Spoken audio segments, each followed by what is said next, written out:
de Paul Biya. Tu te places à côté de Jean-Claude Meunier, tu lui parles de Paul Biya, en bien ou en mal, il se déplace seulement. Il te parle du football. La loyauté. Et il y a Issa Biyeme.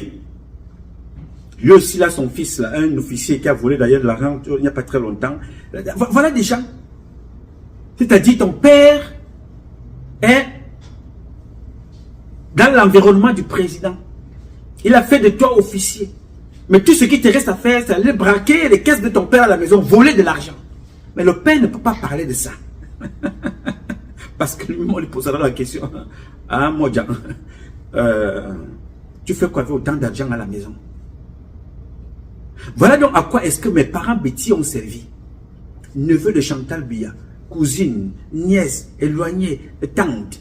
Voilà leur diplôme. Neveu de Paul Biya.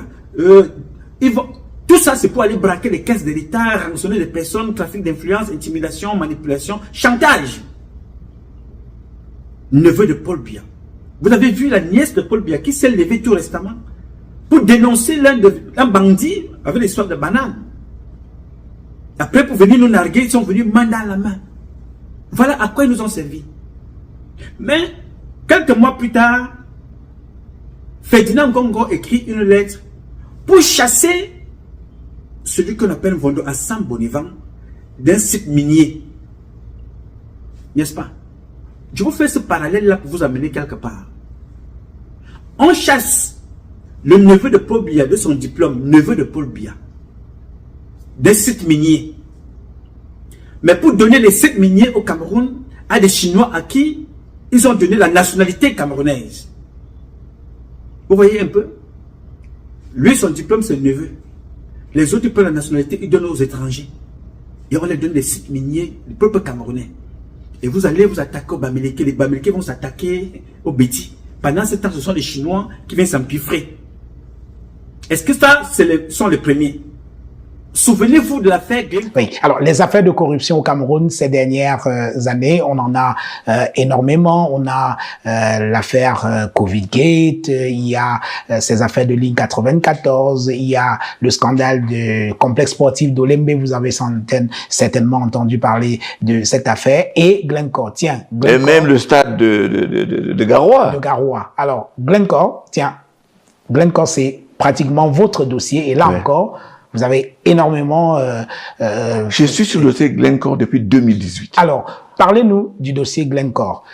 Beaucoup n'arrivent pas à comprendre de quoi il est vraiment question. On sait tout simplement que Glencore, c'est un géant anglo-suisse de l'Ouest.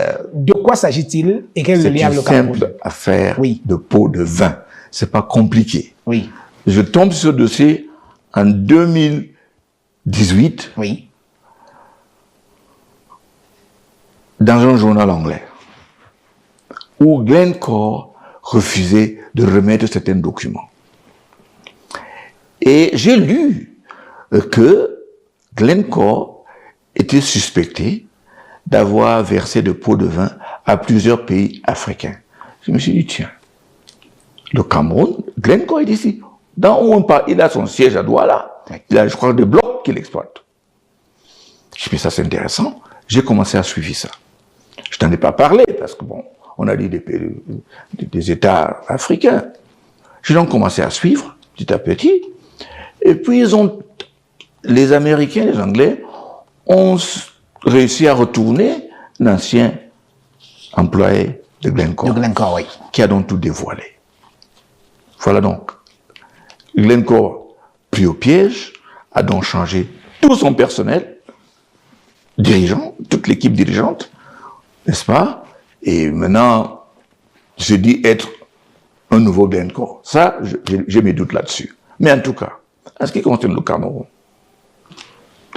entre 2011 et 2018, des pots de vin ont été versés de la façon la plus banale, en espèces ou en chèque. Dites-vous bien. À qui? C'est ça la question. Mais en tout cas, déclaré devant les juridictions américaines et anglaises aux fonctionnaires camerounais. C'est-à-dire que les patrons de Glencore sont passés aux aveux. Ils ont dit, nous avons donné l'argent aux fonctionnaires camerounais, et ils vont plus loin. Et ceux de la SNH et de Sonara. Donc, ils ont cité 2 institutions, SNH. Mieux encore, Ah bon? ils ont dit, notre agent au Nigeria a loué un jet privé pour venir remettre des espèces aux gens de ces sociétés-là au Cameroun. Est-ce qu'on a une idée de combien à peu près ont été reversés à quelques Happy Fews? Mais Happy Fews, j'aime ça. Je ne sais pas s'ils sont Happy Fews maintenant, mais en tout cas, je pense que je pense qu'on est environ dans les 16 milliards. Je vais me tromper sur les chiffres. 16 milliards de francs Ouais, CFA. mais en tout cas, il y avait un comptoir en Suisse où les gars prenaient des espèces. Donc, je ne sais pas qui a la faculté, n'est-ce pas, de traîner du cash à l'espèce de la Suisse, traversant tout ce qu'on traverse pour venir ici. Mais en tout cas, Ça veut dire que c'est des grands quand même. c'est quand même des grands, des costauds, Oui. pour ainsi dire. Et dites-vous bien, si vous prenez des espèces, vous louez un avion au Nigeria, vous atterrissez au Cameroun, il vous faut une autorisation pour atterrir. Oui. Vous sortez des ballettes d'argent, il y a une douane. Et vous transportez au destinataire.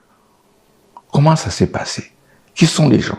Et depuis, je me bats. Je pensais que j'étais proche d'avoir quelques noms. Oui. Mais si ficelé, j'entendrais que Glencore aurait été menacé de ne rien dire. Si c'est osé parler, bon, ils verront. Alors, et même devant la justice américaine, ils n'ont rien dit. Ils n'ont pas, ils ont seulement signé que, à la demande Oui. d'une enquête des pays concernés, ils acceptent de coopérer. Donc, il suffit simplement que l'État du Cameroun Demande à Glencore. demande à Glencore À qui vous avez payé? pour que Glencore balance. Où you pay? Oui. C'est aussi simple que ça. Oui. Si vous partez à Glencore, dites-lui que vous avez payé. Je travaille dans ce sens à la RDC. Donc, c'est aussi simple que ça. Est-ce que vous êtes choqué à Keremouna que cela, jusqu'à présent, n'ait pas fait l'objet d'au moins une enquête par la justice camerounaise jusqu'à présent? Choqué au début, mais maintenant, vous savez, on peut demander aux poissons de se briser. Écoutez, le fait que ça ne démarre pas prouve que ceux qui sont concernés contrôlent ce processus. Oui. C'est tout ce que je peux dire. Sinon, n'importe qui va sauter sur l'occasion. Le texte est là, les gars ont signé et dit, si on nous demande, nous disons. Mais personne ne leur demande. J'ai dénoncé, j'ai écrit à la CONAC une première lettre, une seconde, ils n'ont rien dit, mais ils me répondent finalement, je crois après 3 mois, ils disent qu'ils me remercient et me félicitent pour l'esprit de coopération et tout. Mais jusqu'à ce jour, personne, je dis bien, personne ne m'a demandé, mais de quoi parlez-vous? Oui. Qu'est-ce que vous avez comme document? Comment pouvez-vous nous aider? Alors, vous êtes, je l'ai dit tout à l'heure, votre métier c'est avocat et vous travaillez énormément à l'international. Est-ce qu'il y a un moyen, à défaut d'obtenir la coopération des autorités camerounaises qui visiblement sont trempées dans cette histoire, est-ce qu'à l'international, il est au moins possible de faire pression sur le Cameroun pour que ceux qui ont bouffé l'argent de Glencore soient enfin dénoncés publiquement? Mais ça, c'est une question, je pense, très actuelle. Oui. C'est bien que vous la posez. Parce qu'il y a maintenant un mouvement Oui. pour la création d'une cour internationale pour les crimes économiques.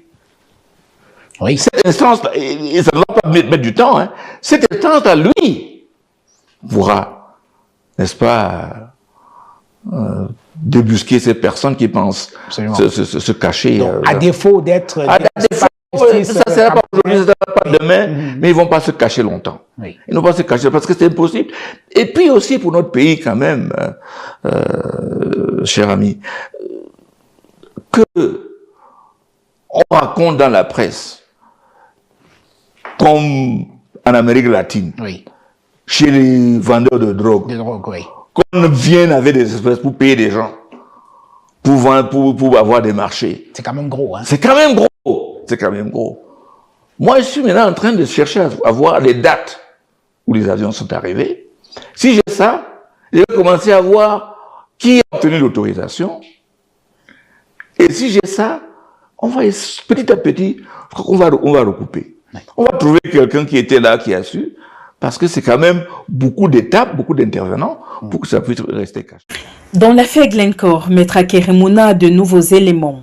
L'avocat a su que les chiffres des décotes relatifs à la vente entre 2017 et 2020 de pétrole aux sociétés de négoce Glencore et Vitol ont été falsifiés.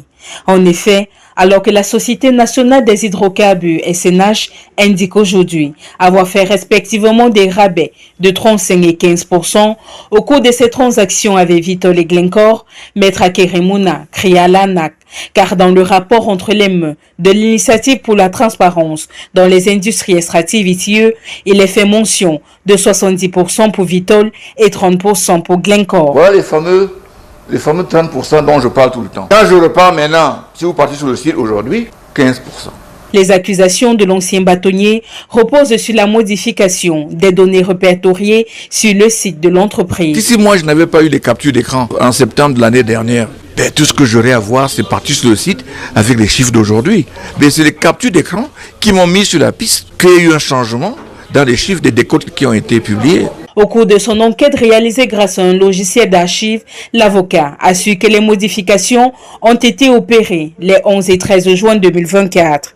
Il postule dès lors que des pressions auraient été réalisées sur la SNH. Si Glencore, effectivement, a eu un décote, comme au monde là, peut-être de 14 ou 15%, à un moment donné, il commence à se dire, écoutez, moi, je n'y suis pour rien. Et il va mettre la pression sur la SNH pour dire, vos chiffres là, c'est parce que j'ai reçu. Et pareil pour Vitol. Il doit mettre la pression, maintenant que c'est une affaire dont parle tout le monde, que vraiment, vos histoires là, moi je ne connais pas 70%. De son côté, la Société nationale des hydrocarbures s'est fendue d'un communiqué le 14 août dernier. Dans le dit document, elle assure avoir vendu 400 000 barils de pétrole à la société Vitol avec 34% de décote.